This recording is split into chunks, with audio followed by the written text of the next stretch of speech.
Welcome to the Banker Lamp. Please enjoy the video. In this video, I will show how to replace the water pump on a 2013 Ford Flex. Start by parking on level ground and disconnecting the negative battery terminal. Next, safely raise the front and support the vehicle with jack stands, then drain the cooling system into a suitable container. Remove the serpentine belt, loosen accessory mounts, and remove the timing cover as needed to access the water pump and mounting bolts. Remove the old pump by first ensuring all coolant is drained and the engine is cool to avoid burns. Take off the serpentine belt and any obstructions such as the fan shroud, alternator bracket, or idler pulley. Unbolt the water pump carefully, keeping track of bolt lengths and positions.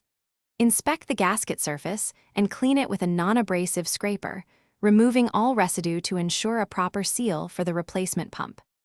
If you're finding this guide helpful, please subscribe and like the video to support more car repair content.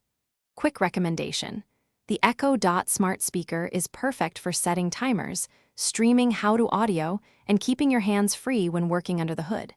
It brings a little convenience to your garage and helps you stay on task. Check the description for the link and other deals, and now let's get back to the video. Install the new water pump by first comparing it to the old unit to confirm fit and orientation. Apply the new gasket or recommended sealant, hand start all bolts, then torque them to the manufacturer's specs in a crisscross pattern. Reinstall the serpentine belt, pulleys, and any removed components.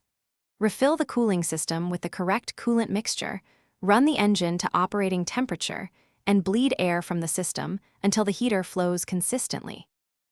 Thanks for watching. If this was helpful, leave a like and consider subscribing. See you next time.